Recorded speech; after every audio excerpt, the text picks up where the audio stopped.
Okay, 5.4 was angle bisector, and then talking about the theorems that apply to angle bisector, talking about the point of concurrency, which is called the incenter, and then the theorem that applies to that one. So for 1 and 2, okay, 1, you're not looking, first you have to figure out that that is the angle bisector, but we know that because if these are congruent and these right angles are here, remember the right angles have to be there to show that that's true distance between them, then this point lies on the angle bisector of that angle, right? And then because of that, what's true about those two measurements? They're equal. So I would say 3x plus 4 equals 4x minus 8. Subtract the 3x. 4 equals x minus 8, and add the 8. And x equals 12. And the directions only ask for 8. So that's my answer. If it had asked for the angle, then I would have plugged it back in. Yep. So you need to know the pair of angles and the pair of sides are equal. You need to know that the distance from the point here to the sides is congruent. And if that's true, then it's on the angle bisector, which means those angles are congruent. That's the converse to the theorem. Number 2, okay, this is actually showing you that these two are congruent. I know they look like little plus signs, but those are showing you that those two angles are congruent and that these two are congruent. So if that's the case, then this is my angle bisector. These segments would be equidistant from the side, which means these angles here are right angles. So 4x plus 10 would equal 90. 4x would equal 80. X equals 20. Good. And again, that's all it asked for, so I just used that answer.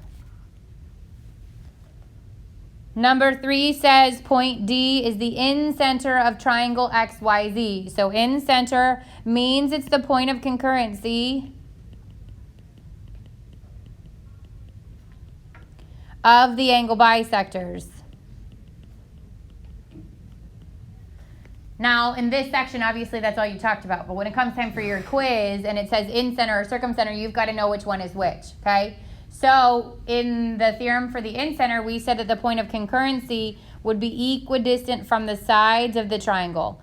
So all of these, 1, 2, 3, are congruent. And this question is asking you to find dB. So if I can find any of the blue segments, I know dB because they're all the same. There's no measurements on any of those blue segments. What you do have is the measurements of 2 of the 3 sides of this triangle. So if I have 2 of the 3 sides of a triangle, what can I use to find the third side? Pythagorean theorem. So I would say that x squared plus 24 squared equals 26 squared. 24 times 24. 576. Thank you. 4.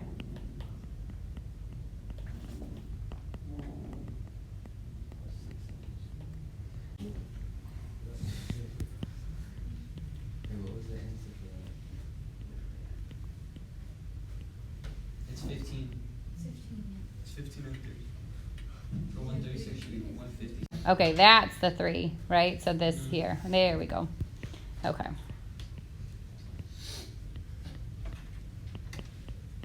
So that's 100. X equals square root of 100, which is 10. Okay. Thanks a lot. Okay, so then CD is 10, which is also what DB would be.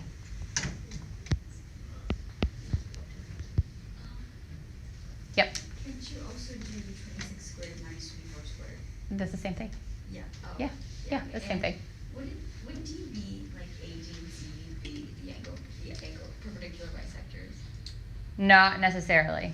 Because, I mean, on this side, so the rule is actually if it's an isosceles, then the angle bisector drawn from the vertex is also the perpendicular bisector, so isosceles or equilateral, but in not every other triangle, right? So this, I mean, I know that appearances is not what we should be going off of, but B does not look like the midpoint of that segment. It's perpendicular to it, but it's not the midpoint, so it's not the perpendicular bisector. So the same segment can be an angle bisector and a perpendicular bisector, but only if it's the vertex angle drawn from the vertex angle of isosceles or an equilateral triangle. Any other triangle, like this one's scalene. Any other triangle, and it's not the same. Is the greatest side length always the one that's going to It's C squared. Yep. Yep. The greatest side length or the hypotenuse has to be the one that's by itself. Yep. All right, this is 23 from 5.2. So it says to prove the statement in parts A through C. So you actually have 3 parts to prove. In the diagram that's there, it says plane P is a perpendicular bisector of XZ, at Y. So it's telling you that this blue plane is the perpendicular bisector of XZ at point Y. So from that, obviously that's your given, which is here, okay? But then I know from that it hits it at its midpoint, which means this is congruent to this. That's this step. And then it says that that's the definition of that's not this one. This is the perpendicular bisector. If it lies on the perpendicular bisector, then it's equidistant from the endpoints of that. That's this one. That's XV is congruent to VZ. And XW, which is here, is congruent to WZ. Both of those lie or a point that would be equidistant from the endpoints of the perpendicular or of the segment because they lie on the perpendicular bisector. So then once you've got that, and then you state, this is the definition, right? That XW is congruent to, I don't think you need this step, honestly. As long as you can state that they're equal, I'm okay with you skipping that they're congruent. Then you've got the reflexive side, that is WV, because you're trying to prove this triangle is congruent to this triangle. So they both share WV, that's reflexive. And then you already have the other 2 pairs of sides congruent, which means the triangles are congruent because of side, side, side. And then if the triangles are congruent, then the angles are congruent, and that is CPCTC. Good news is there's no proofs on your quiz. They're not going away yet, but there's no proofs on your quiz, so you can breathe a little bit easier, okay? But this is good practice. Okay, this one said what value of x makes n the incenter of the triangle. So if it's the incenter, then what's true about the segments that connect the incenter to the sides? They're all congruent. So I'm trying to figure out what value of x is going to make all of these the same, right? This is just like your warm-up where I have parts of a right triangle, but I'm missing one of the sides. So I can say x squared plus 24 squared equals 25 squared. X squared plus, what did we just did this one, didn't we? No. That's different. Yeah, 576. 576 equals, this is 625, subtract. This is actually a 777, 24, 25. So once I know that, then I would know that NF has to be 7 and G has to be 7. But if they give me 14x equals that, then 14x equals 7. Divide both sides by 14. So 7 over 14, which is 1/2, which is 0.5. So either of those answers would have been fine. You know what? No, it's the other way around. Yeah. Questions? Yeah, it wanted to know what value of x would make that. Yep. Why did we use 14x? We did. Oh, we did. Yeah, but we had to find the length first. So we had to find that it was 7 and then set 7 equal to 14x. If you plug 14x in here, you can. It just makes that really hard to solve, Yeah, right? Because then you got to square it. It actually should still work. Because you get, what, 196x squared, right? Yeah. Would equal, what, 576? No. 49? No.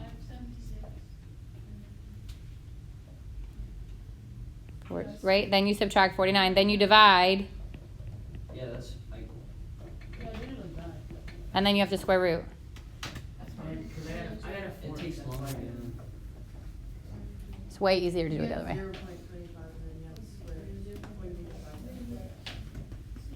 I did it like that. You should, but your square rooting was underneath. Yeah? This should be 49. Like I converted the fraction to decimal.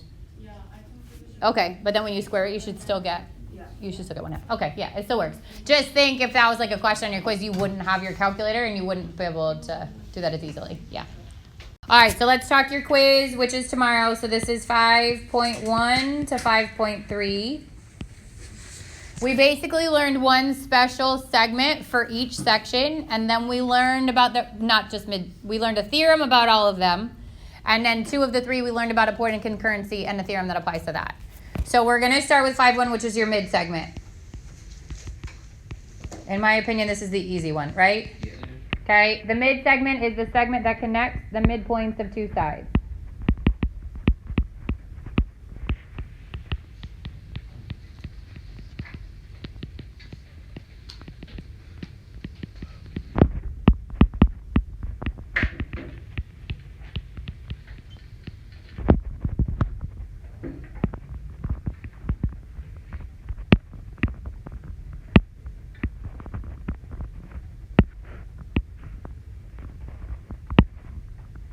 So if I found the midpoint here and here and connected it, this is the mid-segment.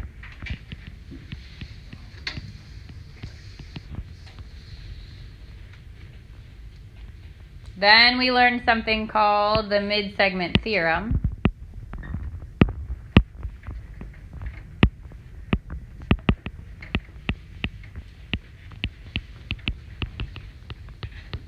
That said what? That if what is it, one of the mid segments is parallel to the third side of it. Good. It'll be half its Yeah. length. Good.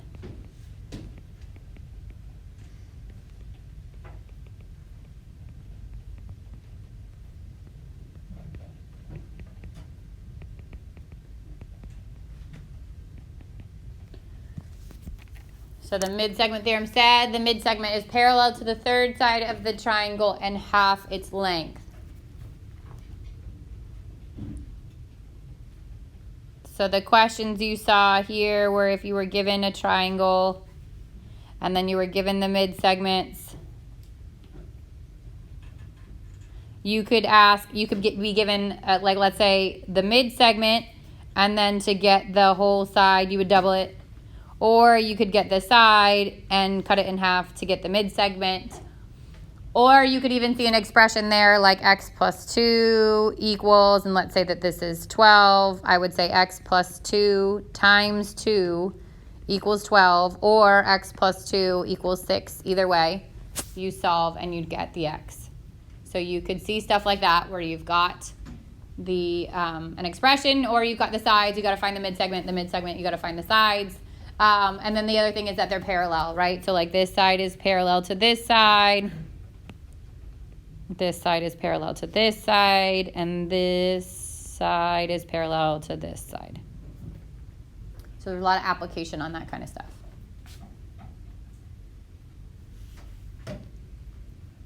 Questions on mid-segments? It didn't really go with the mid-segment, but you saw the coordinate proofs in this stuff. So where you had to use the coordinates to plot something and then answer a question based on it, that kind of stuff was in that section too. You'll see it on the review. Okay, then came 5.2, which was the perpendicular bisectors.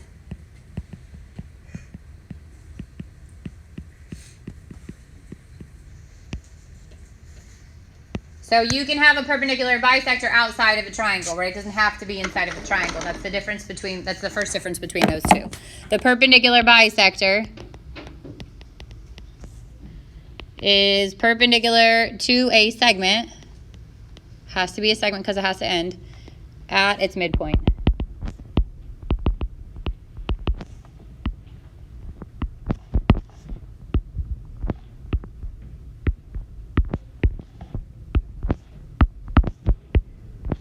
So in this case, line L is the perpendicular bisector.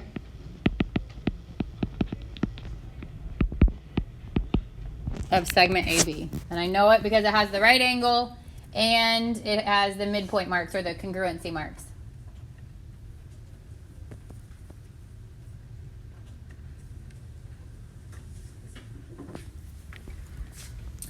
Then we learn the perpendicular bisector theorem. That said what? What's true about a point that lies on the perpendicular bisector? Oh, it had equal distance from the two. Good, from the endpoints. So a point that lies on the perpendicular bisector of a segment is equidistant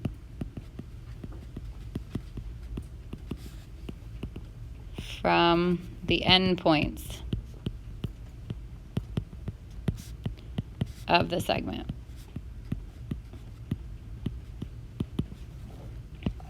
Which means if I plot a point here like C to A would be equidistant to B. So CA would be congruent to CB.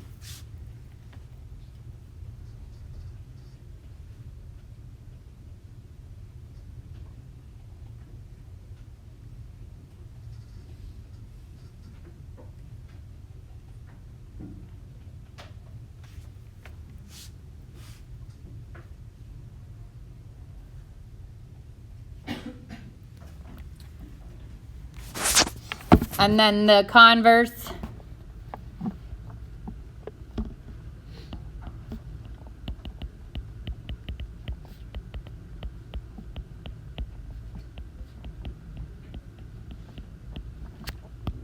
We get by switching the ifs and thens, right? So now it's if a point good is equidistant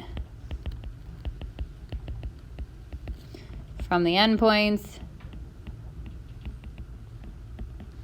of a segment, then it lies on the perpendicular bisector. So in that case, if I was looking up at the diagram up there, if CA equals CB, then L is the perpendicular bisector.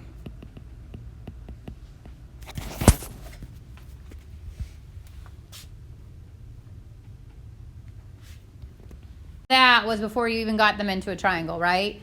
Then how many perpendicular bisectors are there inside a triangle? 1, 2, 3. 3. There's one for each side, right? So there's 3 perpendicular bisectors. Acute's inside, right? Good. On and obtuse outside. Their point of concurrency is what? The middle of the. Which has a name, right? It's a Concurrency. Circumcenter. So perpendicular bisectors the circumcenter, okay? They meet in, on, or outside depending on the type of triangle. So if it's an acute triangle, it's inside. So let's say that this was the perpendicular bisector, this was the perpendicular bisector, this was the perpendicular bisector. That point of concurrency is going to be in the triangle. For a right triangle, It's on it. that's so ugly.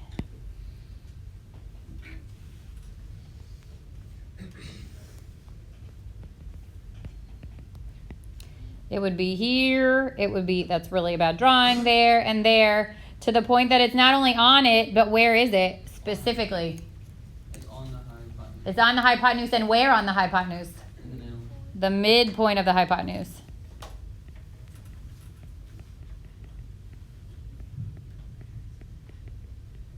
So if you had plotted this point, and this point, and it asked you for the midpoint, or it asked you where the circumcenter lies, how could you find it? Hypotenuse in the middle. Good. So like if I had coordinate points like 1, 3, and then 4, 1, I would find the midpoint, yes? Mm-hmm. How do you find the midpoint? The equal to each other? Nope. Yeah, add them up. Good. Oh, no. Yeah. That's 1, 2, not right. So that's kind of where an overlap of your coordinate questions could happen with your perpendicular bisectors. And then the last one is obtuse, It's outside. which is outside, yep.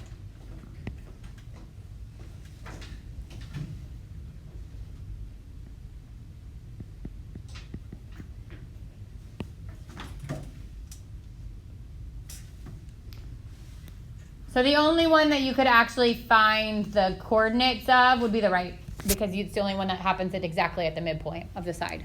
Only that's if you had the coordinates. And then there's a theorem about this, right?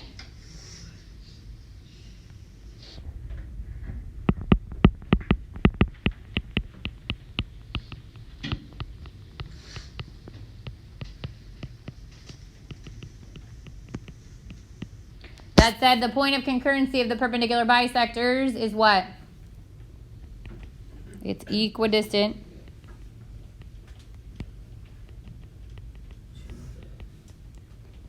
from the vertices of the triangle.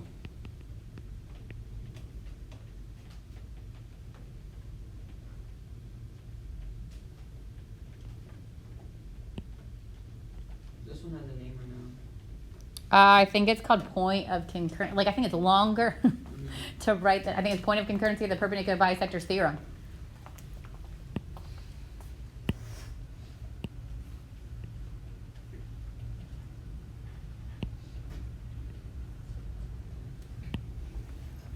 All right, so if I had perpendicular bisectors, let's just eyeball it there, there, and there. So I know they're perpendicular bisectors because they'd have the right angle and the congruency marks, or the directions will literally say those are the perpendicular bisectors. And this is point M where they meet, or the circumcenter.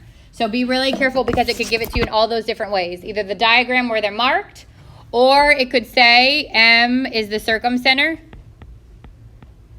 And you would need to know that that means that it's where the perpendicular bisectors meet. Or it could just say that those segments are the perpendicular bisectors. And then all of that leads you that this segment, all these green segments, would be congruent. Because they're all the distance from the circumcenter to the vertex. So all ones have the right angle sign on them, or? No, the other ones. So in a perpendicular bisector, it's not the right angle ones. In an angle bisector, it is the right angle ones that are congruent. Yeah. So in the in-center, it's saying that the perpendicular bisectors are congruent? No, in center, wait, but they're not necessarily perpendicular bisector. In center, you're the ones that are perpendicular are congruent. Yeah. But with the circumcenter, which is this, it's the ones that connect to the vertex. So from the center to the vertex. Also, it's only those. Correct. Those blue lines are not congruent. Only, in this case, only the green ones. Questions on perpendicular bisectors? Yep. And the green ones are always congruent. If you're talking about circumcenter. Yeah. Circumcenter to vertex congruent. Okay, then came 5-3, which was angle bisectors. And just like the perpendicular bisectors, these exist outside a triangle, right? Just an angle. So this is a line, segment, or ray that cuts an angle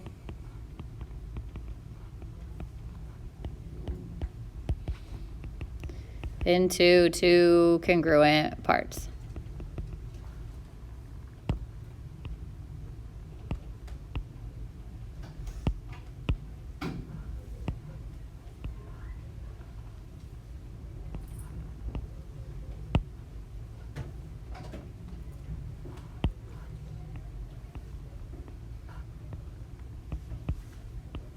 So in this case, AB is the angle bisector.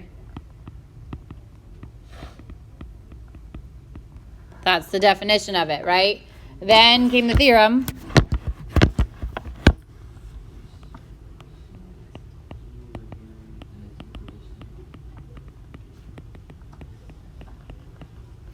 Which said a point on the angle bisector is equidistant from the sides of the angle. And for these, you need the right angle because that's how you show true distance. So if I pick a point here and I go to the sides of this angle, I have to have a right angle before I can state that those are congruent. Then came the converse, right? Angle bisector theorem. Converse, which we switch the order and say if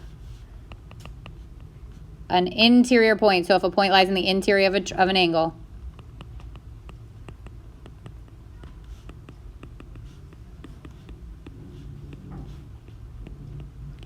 and it is equidistant from the sides of the angle.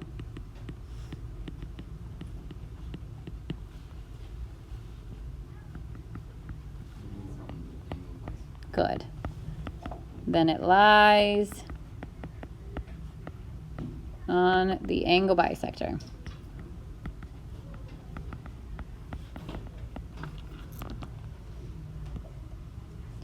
What's the point of concurrency called? It's the Insert. Good. And it's always inside, right? So think in center, always inside. No matter if it's acute, obtuse, or right, it's always inside. And then the point of concurrency in theorem, whatever, says that the in center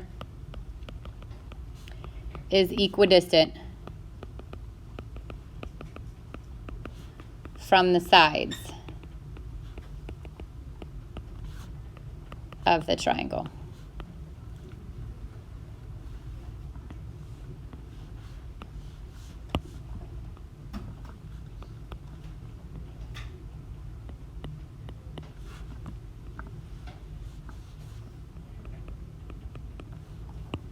So super sloppy, but that would be the in center. And from the in center to each side, which has to be perpendicular, those blue lines are congruent. So what? They have to be perpendicular to show the true distance. Yeah. Yeah. What's the difference between the in-center and the circumcenter? So circumcenter is where the perpendicular bisectors meet. In center is where the angle bisectors meet. Sometimes they're the same. In an equilateral triangle, they all overlap. They're all the same. But sometimes they're different. Like if you go back to perpendicular bisectors, think about the fact that they could be outside. They can be outside the triangle. So if it's here, here, here, whatever that point is, it's super sloppy, but it's outside. That's still equidistant from the vertices. Whereas an angle bisector, it's always going to be inside. And those have to have the right angles. Yep. What if it's an equilateral triangle and they're wrong? What's it called? There's no name for it. Yeah. Okay, so your review is at the bottom of the module. It says 5.1 to 5.3 quiz review. The answers are there, and there's a Quizlet if you need the help with the vocab. Quiz is tomorrow. Yep.